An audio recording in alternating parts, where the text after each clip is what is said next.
And welcome back to Scarred for Life, the podcast where we open up old wounds by looking back at the films that scared us as kids. I'm Terry. And I'm Mary Beth. In each episode, our special guest brings with them a movie that traumatized them as a child. This week, our guest is Yutaka Tamanaha. He's one of the co-hosts behind the Horror Hour podcast, which is on podcast networks and YouTube. We hear he's also obsessed with his beard. Welcome to the show. Thank you. Yes, it's very... Yeah, I am. I mean, it's a very majestic beard. I try. It used to be down to, half my stomach, so... Oh, shit, really? Yeah, I was How long did that take? Living that full Fu Manchu fantasy. Wow. I want to say, maybe... It's been a couple times, so, maybe I think the last time was 3 years, but then I had to get carpal tunnel surgery, so they're like, you can't blow dry your beard or your hair. I was like, well, that's all gotta go. Wow. So we're starting fresh. Are you going to let it keep growing down that length again? Oh, yeah, absolutely. Wow. I'm a huge... It gives me something to do, when I'm nervous, or not nervous, but when I'm working and I'm trying to think, I'll just be sitting there petting my beard. It's terrible. I get so itchy, and so I stop. I get to the point where I hate it, and then just zzz, and I start over from scratch. But but this is not a beard podcast. Let's take it back to the very beginning. How did you get introduced to horror? Let's see here. I was 6 years old. Okay. And I probably should not have been watching Alien. It was on the TV, and I still remember that moment because I was in the living room. My parents, who should have probably been watching me, were in the kitchen cooking chili and rice, and I just could not take my eyes off the screen. Now, granted, yeah, I had nightmares that night, but then ever since then, at a very young age, I loved being scared. I loved horror films. There are still others that, to this day, are traumatizing, but I just loved it. And even though I hated dressing up for Halloween, so that didn't make any sense. I just wanted the candy. You didn't like dressing up for Halloween? No, it's so much work. Oh, but it was so... Okay. Where did you grow up? Oh, I gotta know. St. Louis, Missouri. Okay. Try being a Halloween fanatic in Alaska, where you have to put on snow pants, boots, a huge winter coat, on top of whatever costume you're wearing. Then tell me how much work it is, and I worked it. I worked Okay, it. fair enough. Okay. Arctic Freddy Krueger fantasy. Oh, yeah. I was Freddy Krueger many years with my little plastic, almost foam type hat that they would sell in those kits, and those gloves where the knives would start to, bend to the side because they were made out of shitty plastic. Yes. Oh, my God. Yeah, no, I dressed up as the Joker a lot because of Batman. And Okay. so all the white makeup, which... but I hate glitter of all things, but all my parents could find was a very glittery hat. So I had to, it was a mess. Maybe that's why I didn't like dressing up, but So, okay, Alien at 6. I saw Alien at 8, and that terrified me. So I can only imagine, 6 years old. Did that make you want to go seek out more horror films, or was that did you pull back? Oh no, absolutely. I think it was at that time where I just started to really just dive right in because in my neighborhood, with all this group of kids, everything was all about, we want to stay up, we want to watch horror films, or just movies you shouldn't be watching. So, and most of the time it was horror films, so I just started to gravitate more towards those. Mm-hmm. I think, right after Alien, probably maybe still I was 6 years old, I saw The Exorcist, which definitely shouldn't have seen. And then I started getting exposed to Halloween, Friday the 13th, which was never scary, but always really fun. And then eventually it just became this, I'd always go to the video store, look at the VHS covers and have to read the backs. Now we don't have that, but back then it was one of my favorite things to do. Mine too. I mean, walking through the Blockbuster, the Hollywood Video, whatever, what have you, and looking at those covers, I think is something that a lot of people miss out on today. It was kind of made movies magical. Oh my god, there's nothing better than this. You love film when that's, Friday night, new movies, you just want to go peruse the aisle or the new release wall, which then I eventually ended up working at Hollywood Video because of my love of just being able to, be around that. So we had someone on that also worked at Hollywood Video. I can't remember who it was, and I asked them the same question, but I gotta know, did your Hollywood Video make you wear tuxes? No. Or suits? When I started working there, oh god, they had this awful blue denim shirt that we all had to wear. It was horrendous. And they're like, oh, but you gotta wear black slacks. I go, this is horrible. Who would do that? I'll go, what? Wow. I just had to ask because, like, when Hollywood Video moved in, and I don't know, maybe they were trying to differentiate themselves from Blockbuster, but, like, everyone was wearing, like, basically up to the nines suit. And like, I believe it was a bow tie from what I remember, like just completely up to the nines.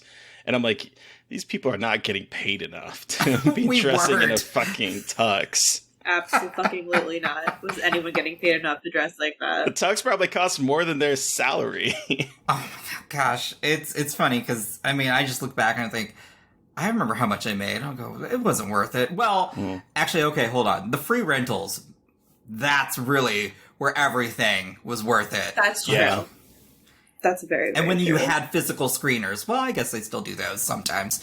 But back then we would get those in. They're like, you can take these home. You can't sell it. You can't record it. I'm like, okay. So cool.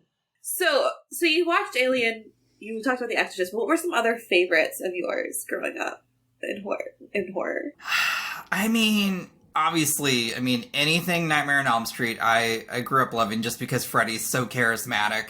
I loved the Halloween series just because Michael was terrifying. But I really also just enjoyed a lot of those, like Night of the Demons.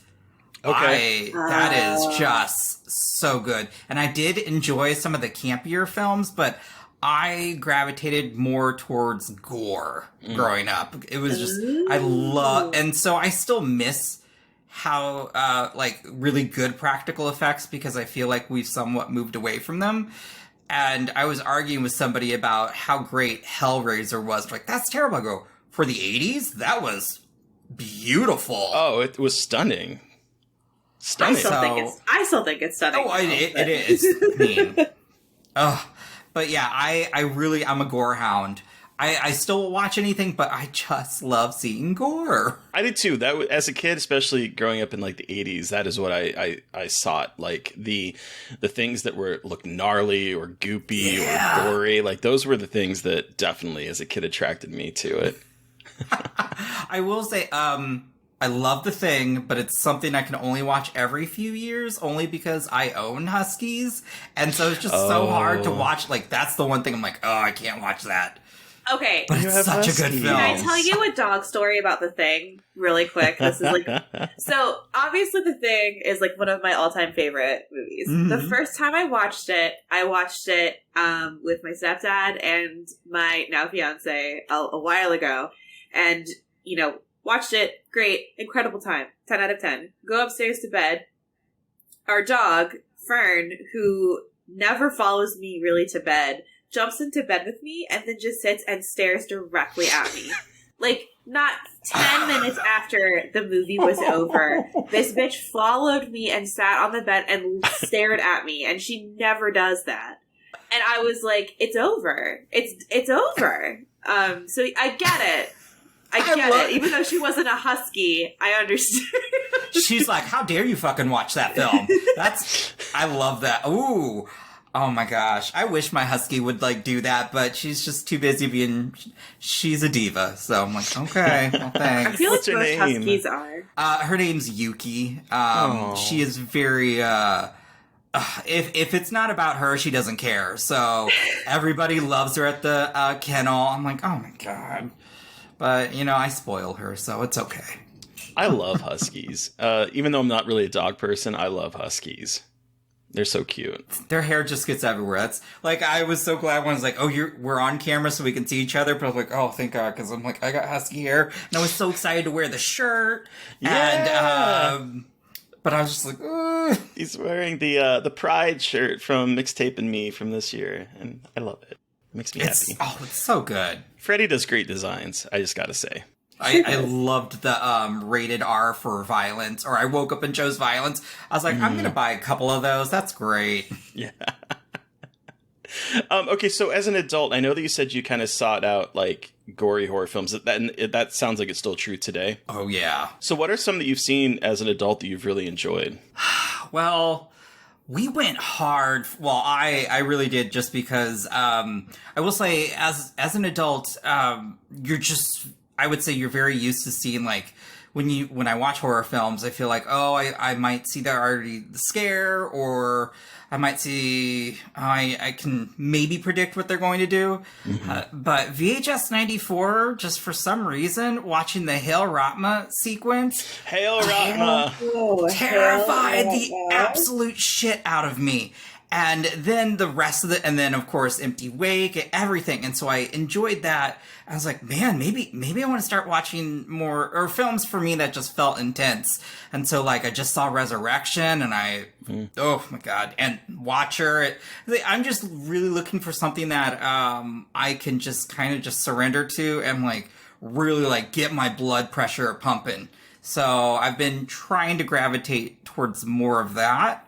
I still would like to see more gore, but lately I really want to get that, I'm getting older, so let's test this heart. Yeah, okay. I love that. Look, I mean, it's enjoyable when you're scared. I think that's supposed to give off like endorphins. I don't know, but there you go. I'll tell you what, I think what was the other one that it's still to this day, even as I would say The Descent is one that will still like, but when I watch it though, it's got to be in a dark room because I need to feel like I'm there. And if I really want to be stupid with myself, I'll watch it on the laptop and then lay down and put that on my chest. So it's like right there in my face. So I really get into it. That's that's just a bad idea, but it's fun. Okay, so because you said that you're now looking for things that are going to make your heart stop. What is the last movie? You maybe have answered it with VHS 94, but what is the last movie that like really terrorized you? Okay, so this one terrorized me on a different level versus. I remember I watched it at Sundance, and it was Master, and that was a different type of horror to me and terror. And I remember just not knowing about it, but I was like, okay, it sounds interesting. Everybody's talking about it. And as soon as I start watching, it took me back to where I felt like I was back in college. And as soon as I saw like those microaggressions and everything else, I was like, oh my God. Like it just shook me. Like after we finished watching it, I was like, I sat by myself for like maybe 15 minutes. I was like, I need to get my shit together because that wrecked me. And I'm like, oh wow. Damn. I was like, true story is when I was in college, and at the time I thought it was funny, even though I should have recognized, like, that's not cool. But like my nickname was Jaundice because I was technically yellow in a sense, like being Asian. And I didn't like realize how I was like, oh, that's kind of offensive. I probably shouldn't have been okay with that. But back then in school, you want to be liked. You're in college. You're fresh. You want to be accepted. And so I was like, I accepted those things. And so watching that movie just made me remember all this stuff. I was like, damn. I was like, that hit on another level that I wasn't expecting. I was like, well, I was going to watch more horror films tonight, but I was like, I think I'm done for the night. I mean, understandable. Yeah, I was just like, well, okay. Wow. I was so excited to get to watch something at Sundance, but I was like, all right. Wow. Sorry, I didn't mean to bring that mood down, but it was such an effective film that I was so impressed because I wasn't expecting to be scared in that sense. But yeah, it just brought back so much. I was like, kudos to the writer and director. I was like, that. Yeah. I was like, I really enjoyed it. And I was also like, well, I'm glad I'm not friends with those people anymore. Yeah, me too. Jesus. Oh. what would you consider to be your favorite horror movie as an adult? As an adult? Uh-huh. Okay, well, shit. That puts me on the spot. You know what? When I think of something that I really enjoy, it's something that has this like high rewatch factor. I could maybe fall asleep to it, or maybe there are actually two. Okay. Because one got me through the pandemic. So I'm gonna go with You're Next, because there's very few horror films that take place in Missouri. So I'm all about that. So like, sure. And yeah, I love that film just because also Erin's just a badass, and we need more of that. And I what was the line? She's like, "No, you can't go in the basement because then they'll just pour gasoline to light a match." And you're like, who is this bitch? Okay. What I love about that movie is how it changes genre when you watch it again. Like the first time you watch it, you're like, think this is like a scary home invasion movie, and then you watch it again, it's like a dark comedy, and then you watch it again, and it's like these motherfuckers are inept as fuck, and it becomes like a dumb home invasion comedy. Like every time I watch it, I am struck by something completely different, a different tone. I love it. And then the other one, just like I said, it got me through the pandemic. And I guess it's a TV movie, but it was part of the Blumhouse Into the Dark series, and it was the one My Valentine. Just because of the mental health themes, but also the soundtrack is such a banger that I can listen to it on repeat. And so it just hits all the right notes for me. So which one was that? I'm trying to think. What was it? I've seen a lot of them. She's the two, I guess, pop stars. Well, there's Treasure, and then there's the real Valentine. And then it's just about her previous past toxic relationship, but also her taking back her identity, finally going out again, performing live. And I just loved that vibe. But also when it got into like the mental health themes, which I know we'll talk about, I'm very passionate about mental health. So I really I will say, regardless, even at a young age or even now as an adult, I gravitate towards those films when they either put it in a good light or at least give it where it doesn't come off as exploitate. Yes, thank you. So I really gravitate towards those a lot. Okay. Yeah. Cool. So no, go ahead. I was just going to ask about your podcast. Me too. And can you hear a little bit more about your podcast? Well, it's changed over the course of that. We've been around for a little over a year, and that I think we lucked out because, again, we do reviews, which I feel that I'm skeptical because I get nervous having other people be like, that's a shit review. I'm like, oh man. But we do interviews and I really enjoy that. And then the other thing is we do just like to argue with each other. And so we get real like gutted and rotted. And the thing is none of us have ever met. We're from all over. Yeah. Yeah, you have people across the sea, right? Like we connected during COVID. We all followed a certain YouTuber who is problematic, so we'll leave that person out. But so we all watched them, and so we ended up just forming like a group chat, and then suddenly a couple of them we have our little chat that says horror homos, and like, hey, do you just want to form a podcast, like go and talk about horror? Sure. And then I'm like, let's think of names. And I'm like, well, you can't do that because that's used. It's like, you can't do that, that's used. So it's like, well, we'll just go with whatever. But yeah, there are 2 in the UK, 1 in Ireland, 2 in New York, and then we just had people from all over. And then I think people started to notice us, I think, during Dragula coverage, because I love drag. And we've got 2 things, horror and drag, like, sign me the fuck up. Like, and then, yeah, we just started kind of going the more of the arguing route, because what you'll learn is we're all of different age. So the younger ones think horror might have started after, like, the 2000s. I'm like, no, there's a lot of great shit you're missing out on. Like, we just had George finally watch Slumber Party Massacre. I mean, okay, to be fair, I only watched it last year when the remake came out. What?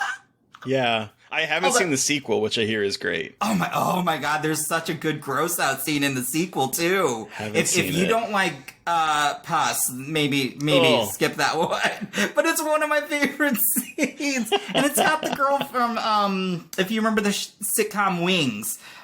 But yeah, I love a lot of, like, I grew up on 70s and 80s horror. I really, I love 90s horror and even horror nowadays, but I chuckle because, yeah, we're all at, I think George's favorite movie of all time is Paranormal Activity. I'm like, well, that's great. I guess that's not for me, but okay, well, yeah. So I love it. That's really what it is. And it's a good time. Hell We're yeah. all a mess. That's probably, it's a great outlet. Oh, that's fantastic. And it's on, you have it on YouTube. Is it the same? Is it on YouTube and then you also have the audio on podcast? Is that how? Yes. So we film everything for YouTube but we put it on Spotify and Apple. And I will say, just putting anything out there on social media is so nerve-wracking. Yeah. So when I listen to other podcasts or I see people like put themselves out there, I'm like, how do you all do it? So I even still, like, to this day, I'm like, I second guess things. And I, like, we do too. Going to my first film festival as press was very nerve-wracking. And people were like, you just need to go up to other people and talk. I go, I don't know what to say.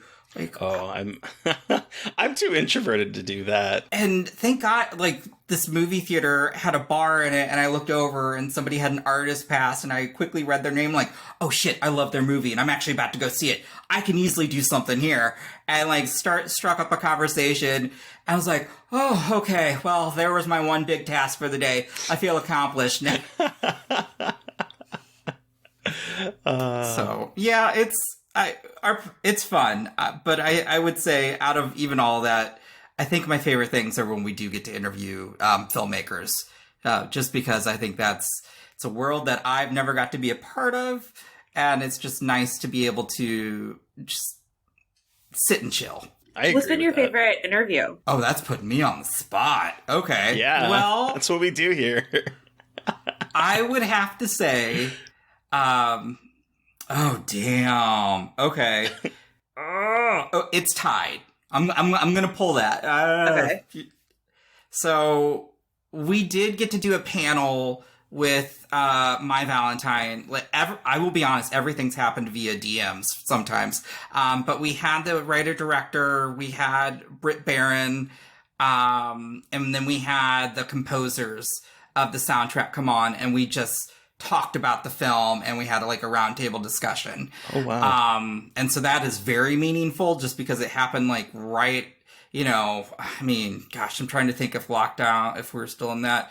But it was also the first time they all had been able to see each other, even if just via Zoom. So it was really cool. Oh, wow. And then the other one, I would have to say, because it's a fellow Japanese individual. And so I just kind of, growing up, I never really, it would have to be, I'm sorry, I take that back, even though that's one, but it would have to be actually the cast of They, Them, even though that's a very polarizing movie right now. It really is. But I will say in my almost 39 years, I have never been able to see myself represented on screen. And so to see a queer Asian American portray that is something that I like. That just, it warmed my heart. And I probably almost cried during the interview as I was, speaking with them. So that I would say those two. I do love them all. Even the one with Christina Elise and, I can't remember his name. They're going to kill me, from Chucky too. Alex Vincent, because she said the C word 37 times, and that was a good moment. Wow. It's a term of endearment overseas, but I was like, Ben, you cannot say that word. And she let it slip. And I was like, oh my God, I told Ben he couldn't say that. And she's like, what? And just rants it off. And I'm like, it's like, this will be an interesting experience. It was. It's a lot of fun. I think that's, yeah. That's amazing. Well, okay, Yutaka, we've talked about your horror history and your podcast, but what movie did you bring with you today for us to discuss? It's a good one. I brought Nightmare on Elm Street 3 Dream Warriors. Woo!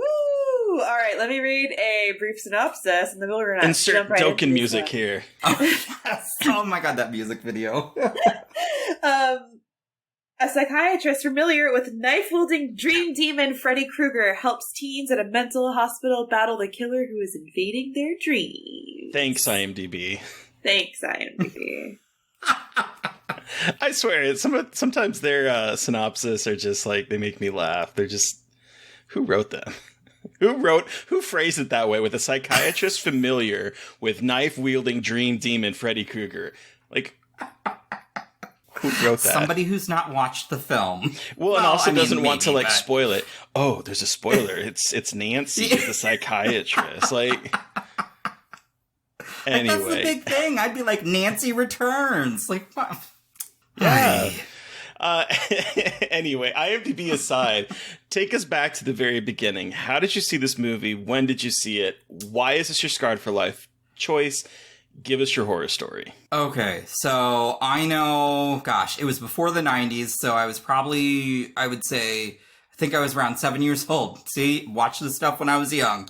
And at the, it's funny because I saw this before I saw the original Nightmare on Elm Street. So I didn't know, the Freddy lore or anything, let alone that I'm now watching a film where this man attacks you in your dreams. There's nothing you can do about it, especially when as you see through the course of the film with some of the characters. And I'm like, well, I can't fucking go to sleep after this. He's gonna come get me. This is terrible.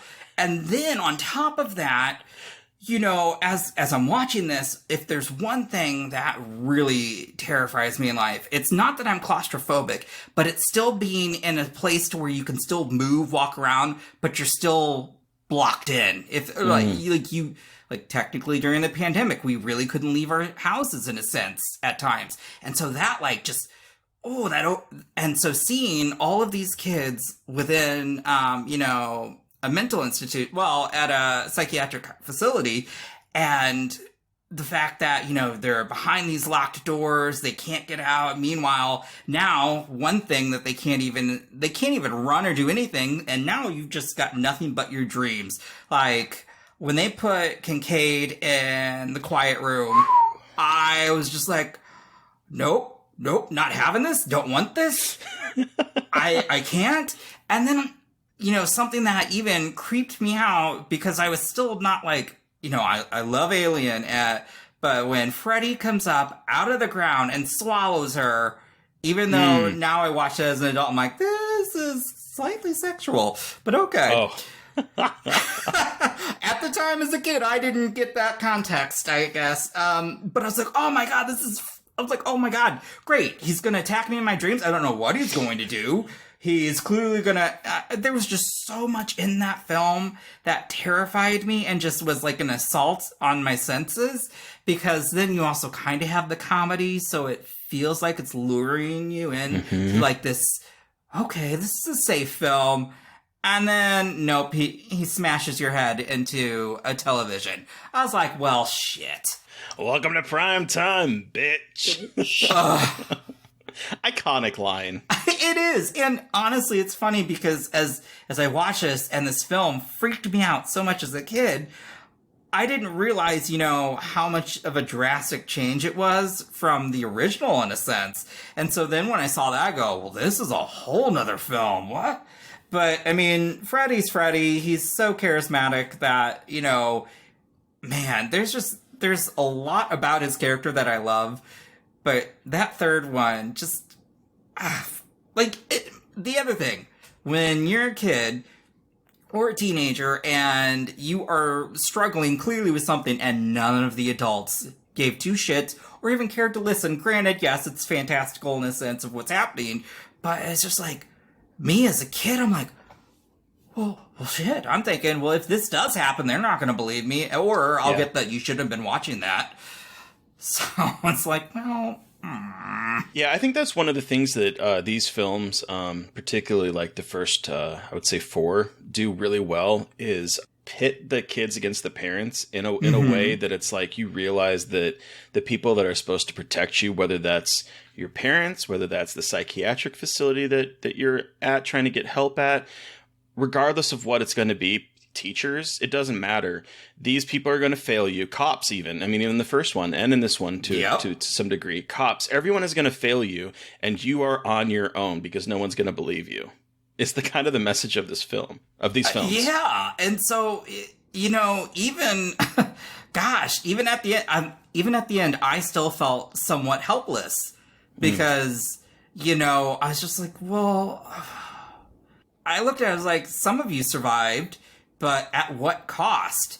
I mean, you're still going to be messed up with the fact of you can't. Sure, you may have defeated the demon, but I looked at it, I was like, you are going to have so much sleep deprivation. There was just, and so for me as a kid, I'm like I had nightmares, which is funny because now as an adult, I love them. Mm-hmm. Don't ask. But as a kid, obviously, I'm like, what are you going to do?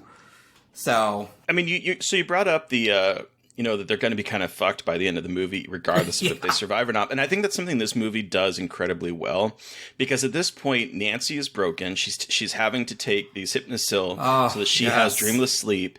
She's becoming a psychiatrist to try to understand this kind of stuff and help other people deal with it because she knows that Freddy's still there.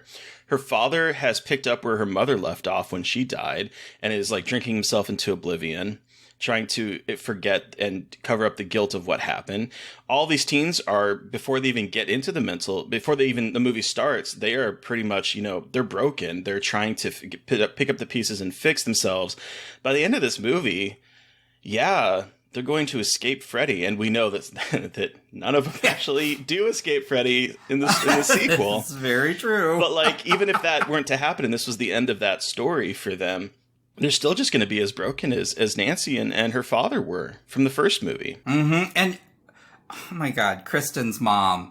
Can we talk about a piece of work? Andale. Oh. Kudos to her for teaching me a Spanish word when I was 8 years old, but fuck you, lady.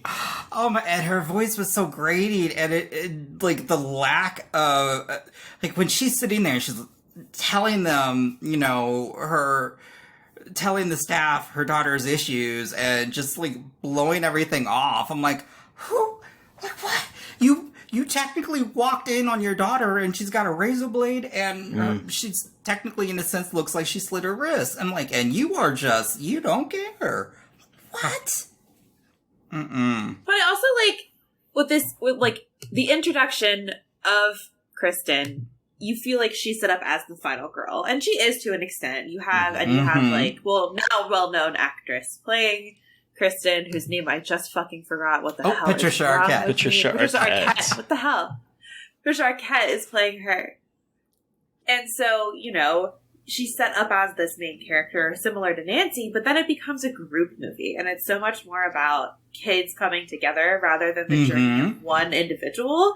Which, I remember I was doing some research about this when we were talking, and Wes Craven actually wanted to make sure that, to transition us into not just a single person fighting back against Freddy, but a whole group, because Freddy has gotten more powerful, which was really interesting. It's, really interesting to read about the idea for this, but it also makes it so much more interesting. I feel like we just get so much more into these characters' heads, and there's more depth to the characters. They're not as tropey, I think, as we see. I love Nightmare on Elm Street. I love Nancy. This is not knocking that movie whatsoever, but this one evolves a lot into doing something new, which is what, Craven is so good at doing that and taking a story and moving it into a new form that's recognizable, but also stands alone or is unique in a way. And I think that's one of the reasons why I love this movie so much. And it's also so fucking heartbreaking because you get to know these characters much better, as much as you can, and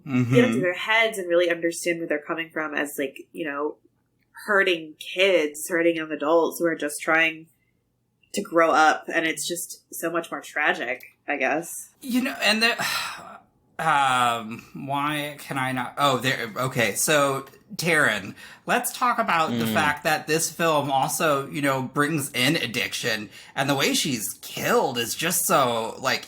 I still see that. I'm like, it's so gut wrenching. The needle marks that are sucking and trying to like get the needle is just so upsetting. It's so fucked up. Like I don't know. Like, what the like? It's interesting because I still I just rewatched this a couple times this week actually, because I really enjoy this film, and even though I know these certain characters are going to die, it still breaks my heart because I never want that. This, there are certain slashers, and I have to say this was one of them where I just hated seeing the characters go. Yeah. Yeah. And I think as a kid, that, I didn't realize who Nancy was at the time when I first watched this, but now it's definitely, it hits every time because I'm like, I don't want Nancy to go. Right. With Taryn, though, I think the needle marks on her arms is such a perfect visual representation for addiction because it's like you don't have it, you're trying to abstain from it, you're trying to get away from it, but there's still that feeling of need in your body.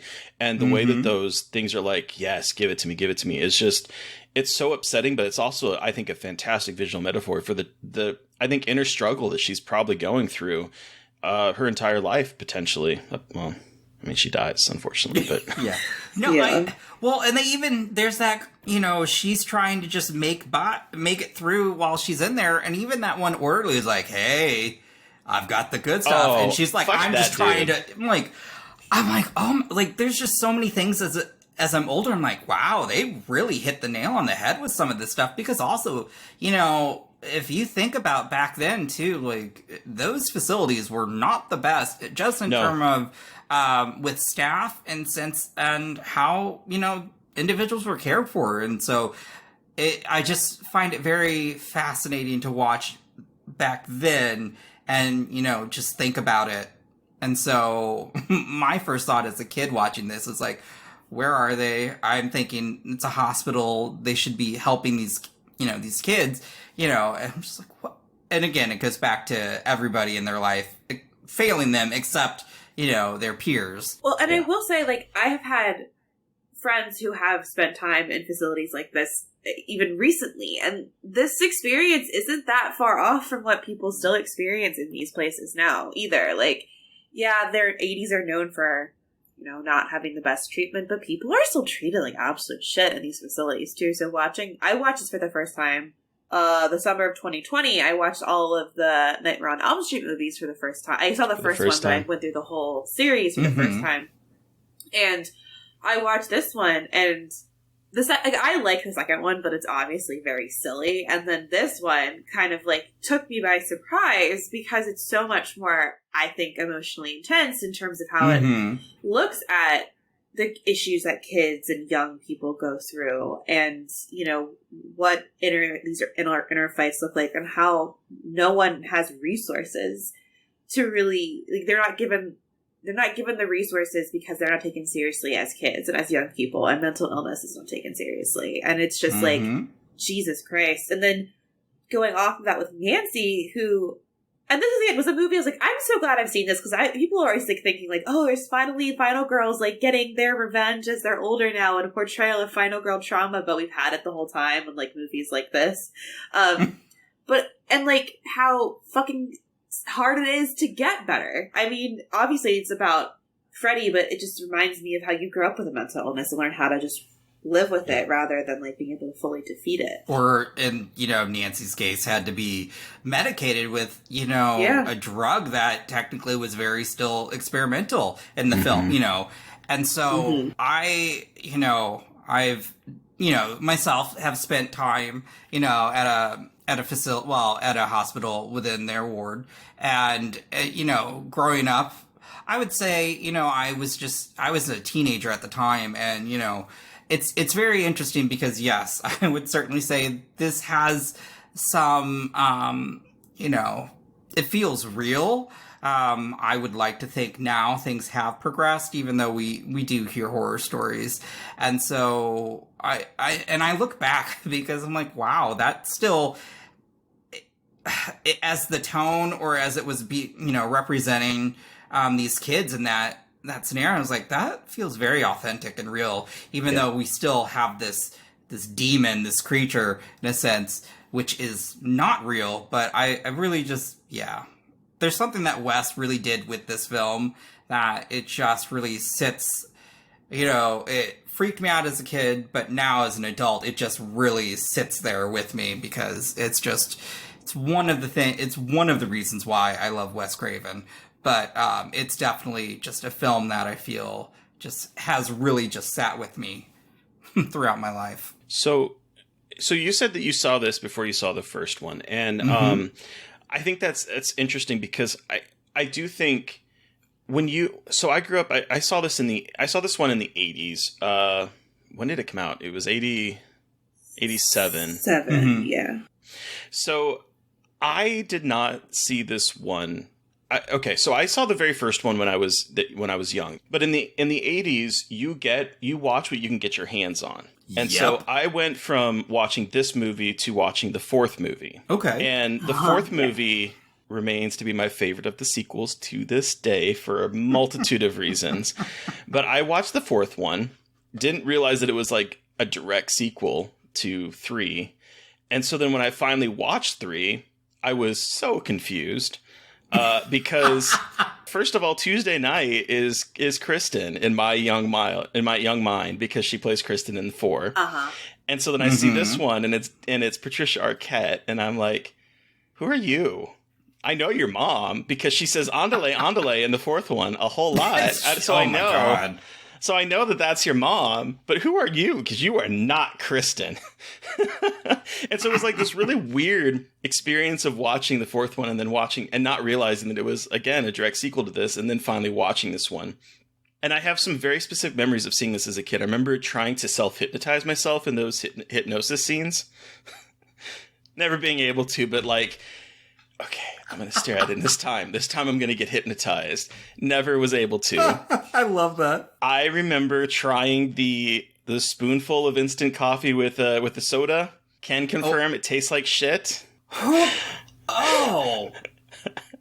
No, I kind of want to try that, but no, I'm good. It was not good. Yeah, I remember that in particular. Gross. Like, it's just like, your face, it's so bitter that it just closes up, and it was not good. But I tried it because my girl, Kristen, was doing it, and I was like, ooh, I gotta do this. This is, okay, so I'm curious what your guys' favorites are, and maybe we'll get to that a little bit later, but this is not my favorite of the movies. No! It's not. Well,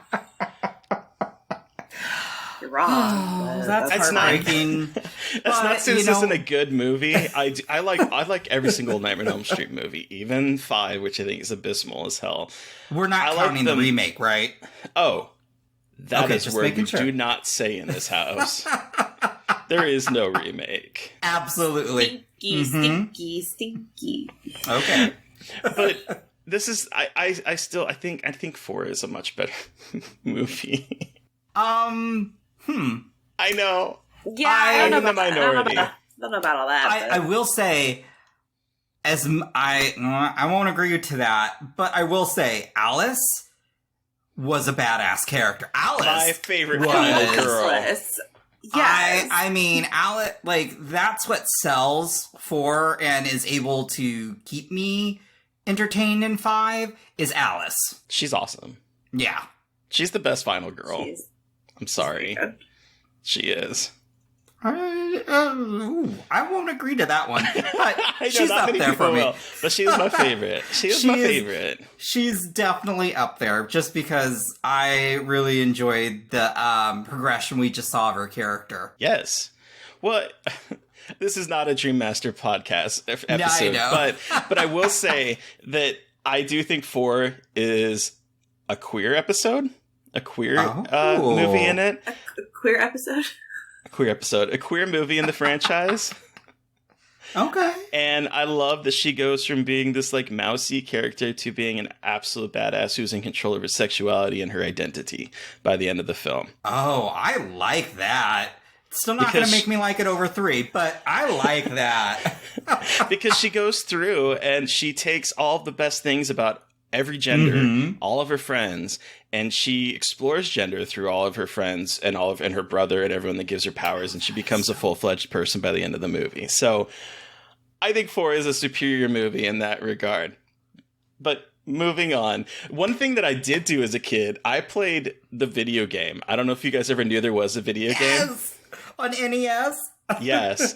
I did not know there was a video game. Oh my There God, was a I love Nightmare on it. Elm Street video game on NES, and it's basically kind of takes from this story. You have the waking world, and then if you fall asleep in the waking world, you take on some of the powers of some of the characters in this. My favorite, ironically for me, because I don't like his, I think, well, okay, we'll get to that. I'm not a huge fan of Will's dream character, but he was my favorite to play in the game because he could shoot fireballs and stuff and stay away from enemies. Oh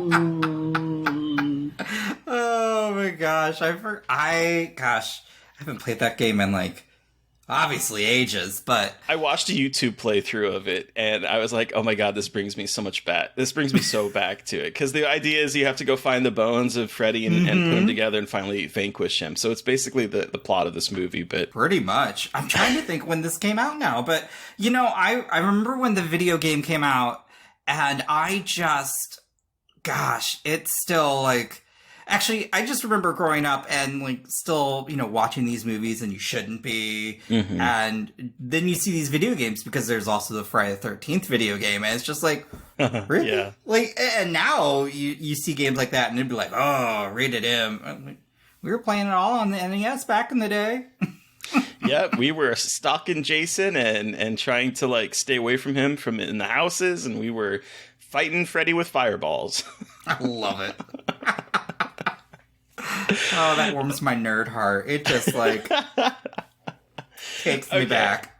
So one of the reasons that I don't think this movie is as superior as a lot of people do, I say that, and this is probably like my third favorite movie of the franchise, but I don't think it's 1, 4, and then 3. It just is. That's the way it's going to be for me, for this boy. Okay.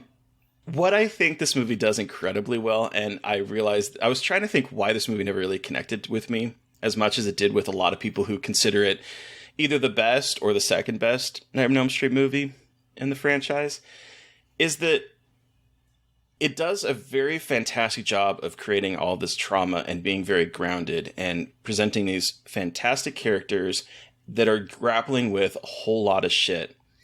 It's when it goes into the dream world, particularly in the final act, that everyone is becoming like fantastical, that I think it kind of steps away from being this really interesting mediation on mental health and all that, and trauma and teens versus adults and that kind of stuff, and gets a little campy. And it's that change that it never sit with me, because at least 4 is what you see in the beginning is what you're going to get by the end of the movie. And yes, it probably is not as thematically interesting as this film is. But by the time this movie goes from being very, like, we're talking real life and death situations, the nurse coming in trying to sedate people, the screaming, the fighting, the people that are dealing with thoughts of suicide, the people that are, all the deaths are ruled as suicide. Like, it is very human, grounded, authentic type stuff that we're dealing with. And by the time we get to the finale, it's just like, we have a wizard shooting lightning bolts. I'm sorry. It's, as much as he's my favorite character, and as much as that probably would be my special your power. Favorite character? No, he's my least favorite character. Oh, okay. No, that's least right. You favorite did say character. that. Okay. Least favorite. No. Although I will say that if I were to, I was thinking, and I'm curious what your guys' entries are, but like, if I had to have a dream power, I would probably turn into a wizard, because that is what I fantasized about as a kid. However, I do think that becomes incredibly campy, and it kind of takes away, for me, everything that was built up to that moment. Okay, well, I'm going to counter some of that, because think about, one of my favorite things that I did, that I loved about this is in the dream world, the fact that we can be whatever we want to be. Our dreams are somewhat camp, though, at times. Like, vibrant colors, things that shouldn't exist. And so I will say yes, because the whole, me, when he's like, I'm the wizard master, I'm like, oh my God, D&D, a man after my own heart. I mean, even though, yeah, he's probably the worst. But there's something about that I enjoyed, because part of, when you're going up against Freddy is you want to be the best that you can be. And in their mind, this is that. And so I kind of actually, even though I think his death, kind of that whole wheelchair thing, that was interesting, which I get, yes. But the design looked hokey, I guess. But I don't know. I loved that camp. What I hated, that damn skeleton. Why is that skeleton? No. That doctor and that skeleton, I was like, I'm not of this. Absolutely not. See, that worked for you because it's Harryhausen. Like, it's like stop motion. I was like, this is Jason and the Argonauts. This is, Clash of the Titans. So for me, that part really worked. The thing I'll say about Will is that his cape, it reminds me, I don't know, I always go to 30 Rock. There's a character in 30 Rock who is Liz Lemon's lawyer, and he's like this he looks like a young kid. He looks like he's barely out of high school, and he's her lawyer. But he wears like this suit that is like 10 times too big for him, so it just sort of hangs on him, and it makes him look even more childish. When he goes into the magical, the dream world, and he wears that cape, I'm like, couldn't they have found a cape that actually fits him? Because it's just like dwarfing him, and he's just like, I'm a magician, but my cape is like 20 times my size. It's funny because now I can think of so many different anime references where like they have capes like that, and so that's why I'm like, that's not really out of the realm. But what's gonna probably like get some. I've not watched really 30 Rock, so I know the characters, but I don't know that lawyer. So now I'm like, I'm gonna have to look this up. Just Google 30 Rock and then Simon. What is his name? Simon Barrons, Barrons. Google him, to check that and out. You'll see him. Yeah. So Mary Beth, you saw this. What, 2 years ago for the first time? Yes. Wow. Okay. Well, and I talked about this a million times before, but like, I was not a franchise girly. I didn't think it was necessary to watch the other movies and franchises. Like, I kind of grew up with a parent who was like, it's not worth seeing any of the franchise like entries. Just stick with the original ones. And so I hadn't seen I had seen the OGs, but I hadn't seen all of them because I was kind of just like under the impression that the third, fourth, fifth movies are terrible. And while sometimes they are, sometimes they're not. And sometimes they're really fun. And so I bought all of them on DVD and marathoned them. I think it was the height of pandemic summer where there was nothing to do but catch up with. That was also the year that for my birthday, I watched all of the Paranormal Activity movies and got really high all day. And that was my birthday that year. So, yeah, that was what the pandemic was for me. A lot of catching up on franchises and smoking a lot of weed. I'm glad for it. Had a great time. But Paranormal Activity? Oh, I love Paranormal Activity. I do too, but I don't know if I could marathon that.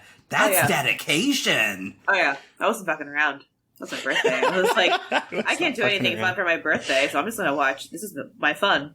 And it was great. I just saw, actually, Paranormal Activity. I just have now seen this series just as of recent, as of last year. We have an audio commentary, not to plug ourselves, on the original. It's over there somewhere.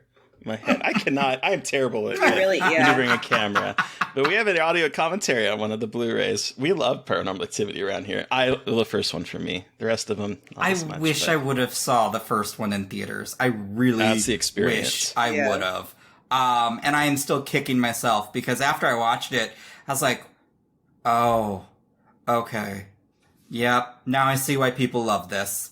I was like, man, to have been in the theater and have watched this, it's like, damn. That's a perfect movie-going experience in the theater. But Mary Beth, I am curious, because like in our notes, you did say that your jaw dropped watching this one multiple times. at what moments are like the big ones that like really got you? Well, number one is vain ventriloquist boy or vain puppet boy. Oh God. What heartbreaking. All of them watching That and pounding was on the clever. window, like them all pounding on the windows and like trying to get help and nothing happens and you're just watching it happen and it's just like the most helpless moment of them wanting to help their friend who is like enduring this horrendous death. And I was like, good Lord. Like the first movie is obviously intense, but this one like takes creative kills to another level in terms of this cruelty to young people.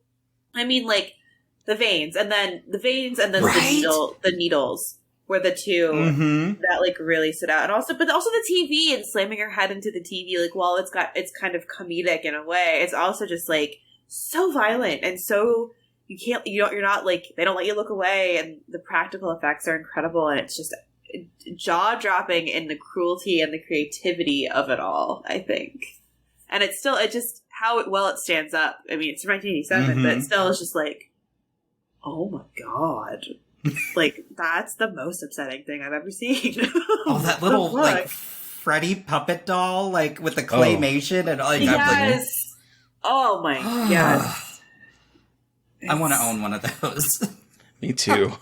But I do think Philip's death is probably the most horrific of the series in terms of, like, how graphic, gory, and mean it is. Yeah, that is brutal. Because, I mean, there's some really gross deaths. I'm thinking, like, in 4 with the bug death and all of that. Like, there are some gnarly moments, but, like, Philip's death is the most horrifying. I mean, with the themes and just how, like, even when they show the veins, too. Yeah.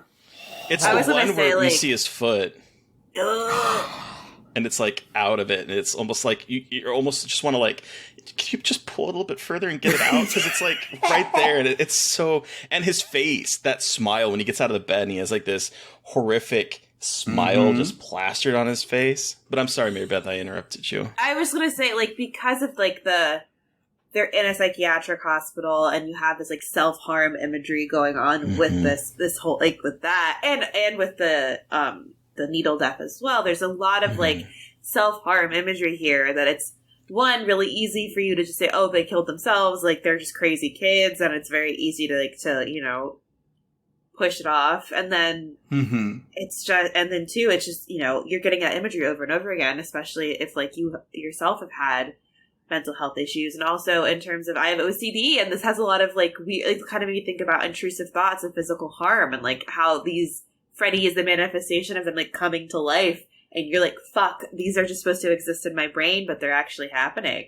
And it's just, like, incredibly... That was something I wasn't expecting to really, like, confront, like, intrusive thoughts watching this movie. And I thought about it more the second time I watched it, and how it really kind of hits that, like, personal scare point for me as well. Well, and it's also I'm trying to think. I think it's the first one... Because I don't think 1 or 2 did this, where Freddy kind of turns your joys against yourself, or like things against you. Because right. And that, again, that's a good visual representation of depression, where the things that, you know, bring you joy, like making the puppets and that kind of stuff. I mean, it's a little iffy when it comes to Tyrion's situation, but like the idea that these things he uses against you and ultimately kills you with, like, you know, the wheelchair for Will being like his way to get around, and it's what slashes him and turns against him. It's the puppetry. It's Joey's horniness. Like, Joey. Okay, what happened to his little teardrop tattoo that was in one scene when he's introduced and then is no longer there? I felt like it was like maybe marker. I don't know. I can't really defend that too much. I never really noticed it before, but I was on this watch and I was like, first of all, I was like, oh, he has a teardrop tattoo or something, and then it's gone and it's never addressed. It's never brought up. And I was like, what happened to that? Huh. I am now going to have to rewatch it. Well, but didn't think about that. What a lovable goof. I love Joey. I love him even more in the sequel, even though he's not in it very much. But him and his horn dog ways, he's just trying to get with that hot nurse. Hey, you gotta do what you gotta do. And Freddy catfishes him. Oh, yes. Freddy's a big catfish. It's true. We gotta talk about Amanda Kruger and how this movie gives a backstory for Freddy that is interesting. Oh, yeah. Yeah. Amanda Kruger gets stuck in a criminally insane institution for a weekend and is raped hundreds of times. Yep. And Freddy is the quote-unquote bastard son of 1,000 maniacs. Yep. That's a choice. Fine. I think that's fine. I think that's fine. I don't really know what you're talking about. Like, it sounds cool. Totally Yeah, I don't know if that backstory was needed. It was a choice. Yeah, But it's also that doesn't hold up. It's just like one of those things that I think that frustrates me with movies like this. And like, I think not even movies, like franchises, where it's like you have to have the most horrendous thing happen to the mother, and that's what makes the kid evil. So somehow the blame becomes on the mom, or like her trauma is what causes this kid to be this way. And it's always like the mom's fucking fault, even though like here, obviously, you know, she was raped and it wasn't her fault. But there's still that weird, like there still is like an air of blame put on her of being put in that situation and like her kid turning out that way. And it's just always like, but why does women's trauma have to be the spawn of all this shit? Like, that's just always a frustrating thing in horror to me, where it's like, the woman goes through trauma and makes a monster. And it's like, well, I guess. It was something else. I can't say that was my favorite part in the film. At least it's not 5 where we get like a sort of recreation of that event. Oh my god. That was a bad idea. That was a choice. Oh. Wasn't there like a baby Freddy in that one too? Am I remembering that? Alice's baby was going to become the rebirth of Freddy, and the baby was having nightmares, and that's... First off, why didn't she get the fuck out of town? I'm just saying, why would you? Girl. Don't get me wrong, Dan was hot, but... Oh, you two could, like, get the fuck out. Like, bye. Dan and Alice's brother, whose name is escaping me for a moment, those were like the two epitomes of sexuality for me as a kid growing up. It's like preppy boy Dan, culturally, I like looking back on it now, it's a little cringy, culturally appropriating brother, but he's a punk, and he's like, you know, it's like those two, like, he's a badass with spiky hair and Christian Slater wannabe, and then Dan, preppy boy. I don't have them anymore, but I remember when they came out with a Nightmare on Elm Street comic series, and it was just like as graphic as the films. It was very they were so gory, and I loved it. But Alice and Dan made an appearance. It was very interesting. I was going to go back to Amanda Kruger super quick, who just keeps hordes of horrific criminals locked up in a giant room. That's it. That's all I Like, that looked like a silo, right? I just, like, who was just like, yeah, right? This sounds like a good idea. Our supply of maniacs, and then she gets Why was she even allowed in there? So many questions about all of that. Lack security. But yeah, I just had to just think, that was just percolating in my brain of just like, wow, at least things are better than that, hopefully. There aren't just people milling about in a giant... One giant room. Giant room of criminals, violent criminals. Anyway. The one thing I also will say that on a rewatch that this movie does incredibly well, that I think is a continuation of the first one, is the way it plays with what's reality and what's dreams. From the opening scene where Kristen goes to, you know, the the Freddy house, and then she thinks that she wakes up and she goes in the bathroom, and it turns out that she's not woken up, and the sink attacks her. That moment, or the times where like there's a plenty of times where they fall asleep from hypnotism and then they think that it didn't work, but they're actually in the dream. Like those moments of, it reminds me of the first one where it's like it bleeds the sort of fantasy in with reality to the point that like, am I dreaming? Are we awake? Are we actually really safe right now? Or am I still stuck in the dream? I think this movie does incredibly well that none of the other sequels does. Well, and it gives into that, it ramps up that paranoia and that anxiety of just like, you don't know where the fuck you are at any given moment. And I think the first one does that well with Nancy, but this one has a whole group of people who are experiencing this like same scenario, and it's just horrific where none of you know where you are at any given moment, and like if it's real and if it's not, and something how horrible is going to happen, and it just makes it all the more terrifying as it progresses. And like I mean, everyone has had experience like the multi-level nightmare, but I have them a lot, and so this also freaked me the fuck out. Of just like that is a horrifying spot of like, oh yeah, this is totally, I'm awake now, and you're actually not. Like, it's just a horrible feeling in the first place, and then seeing it played with by Freddy Krueger is so fucked up. And like thinking about someone who can delight in causing that kind of confusion is just downright evil. I think that's why I like Freddy. It's terrible, but I do. He's a big ol' softy. I mean, this is the one where he like gets into the quips and stuff, right? And it becomes a little bit more comedic than, because he had a couple quips in the first one, but they were like profane. This is God, that kind of stuff. Whereas this is a little bit more dark humor, dark comedy type of quips. But we kind of touched on it. But I think to finish this out, I want to focus on the tragedy of it all. That this is the movie in which Nancy and her father are murdered. And what a fuck you when her father dies and he appears and you think, oh, it's a ghost. Last moment saying goodbye, and it turns out that it's Freddy. And he stabs her. Like, how horrible. Oh. That's still... Freddy sucks. That gets me every time, just because the first time I didn't know any better, but, now I'm just like, well, fuck. But it's done so well, and you've got Kristen then crying over her, saying she's gonna dream her a beautiful dream. Oh. I was like, oh my god! I was like, this is heartbreaking.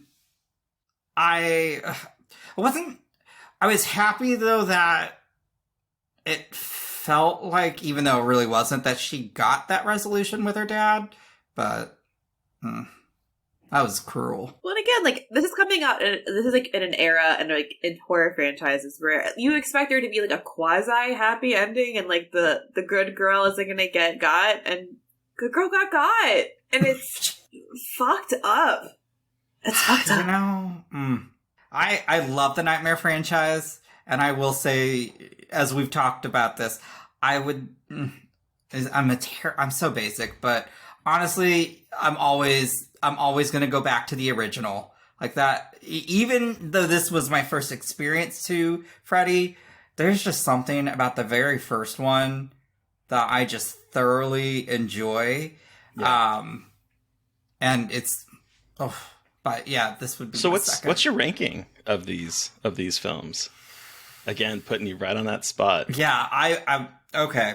It's going to be 1, 3, 7, okay, then 4. 7 and 4 can flip-flop from time to time. And then after that, then I guess 5, because I still love Alice. 2, because I do love how it is basically queer. And Freddy's Dead is just a bad all around, in my opinion. I'll still love it because it's Freddy, but I did not enjoy Freddy's Dead. I was just like, really? What about you, Mary Beth? Oh, you've done this like 600 times. I know I did, but... Okay, so... I'm doing it again. Okay. I'm just reminding myself of everything real quick, because there's too many. She has been watching it her entire life, like I have. No, I'm terrible. Like, I mean, okay.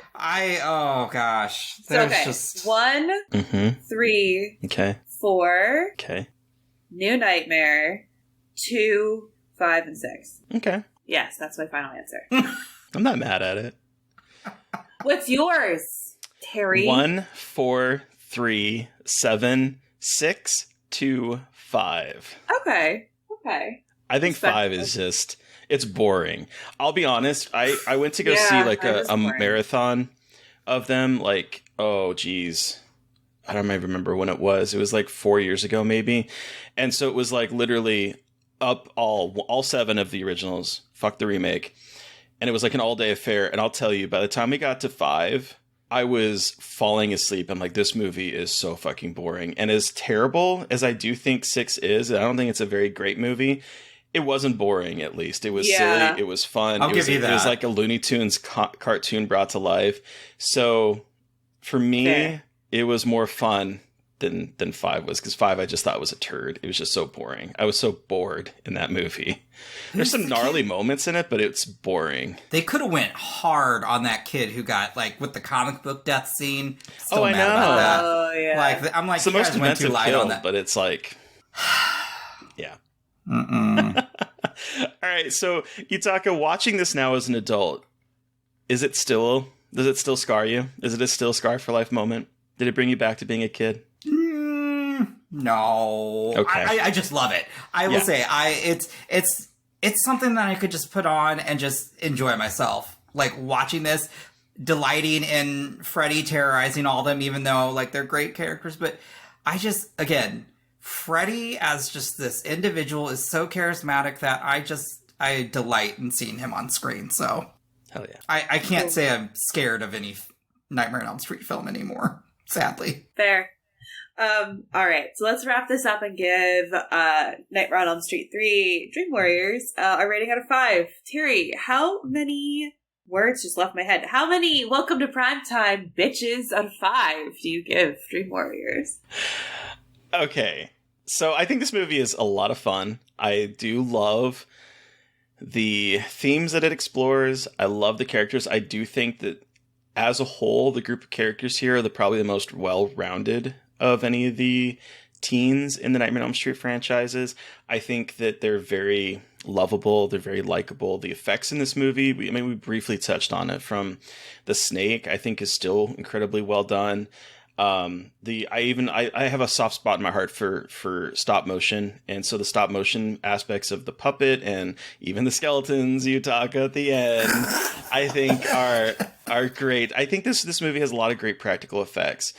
I think it was nice to see Nancy come back. It was nice to see her father, even though they did not have the happiest of endings. There's a lot going on here. My biggest problem, my biggest stopping point, even trying to watch it as an adult, is when it goes full camp in the end after establishing such emotional stakes. So, even that said, I do think this is... That's a big 1. sigh. It's a 1. No, I'm kidding. I'm kidding. It's I don't know if I can give it 4 complete. I think it's like 3.75. Like, it's not a 3.5, but I just can't give it a 4. Welcome to Primetime bitches for me. Maybe it is a 4. I don't know. Mary Beth, stop looking at me. Go. Stop preceding me. How many Welcome to Primetime bitches for you, Mary Beth? Well, I give it 4. I give this one 4. I mean, you said it all, but I think this movie is so mean and so good, and does a really amazing job of expanding the emotional stakes of the movie, and kind of showing us the effects of Freddy spread across even more people, and not just one girl, but a group of teenagers plus Nancy, and it brings in the final girl, like the traumatized final girl aspect so well, and it's heartbreaking and sad and traumatizing, and I think it's just like an incredible entry into a series that I love, but also can be very silly, and I think this one really balances that. It's like on the cusp of like the silliness of Freddy, and I think it balances that really well.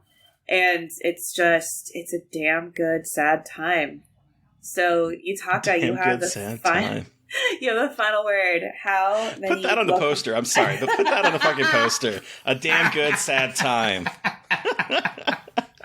Love and it. this is out of how many? Out of 5? Out of 5. Oh, well, Bitches. I don't want to be basic and say 5, because there are some things I would nitpick.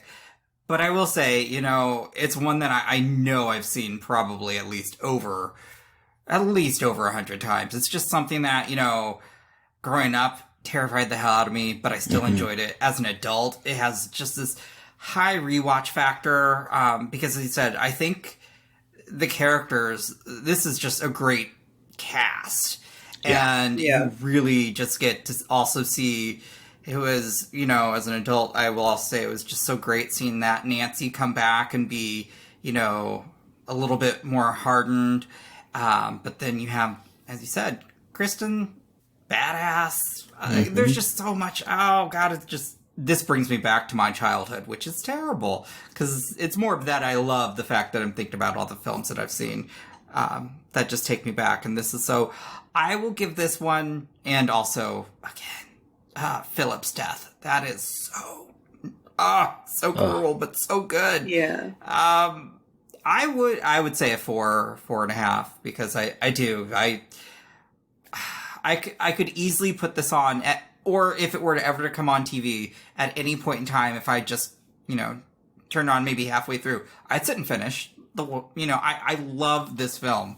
So it's not a perfect, but it's damn near close for me. There you go. Oh, I could tell you several films, but maybe not horror though. So. Well, thank you so much for joining us to talk about A Nightmare on Elm Street 3 Dream Warriors. Where can our listeners find you, and what do you have coming up you can plug? Well, they could find us at the Horror Hour TV. That's all of our handles on Twitter and Instagram and on YouTube. We're just messy on YouTube, so just go check that out if you want to have a good time. Yeah. But honestly, we've got a few interviews coming up. We'll be chatting with Duncan Birmingham for Who Invited Them. And then we do have Sylvia Kaminer for Follow Her. And then it's terrible. I've got a backlog of interviews that we have to actually post. But we've also, what I'm not used to is this whole thing called embargo. So I have to hold off on holding all of this. And I think we do have one with Andrew Siemens from Resurrection.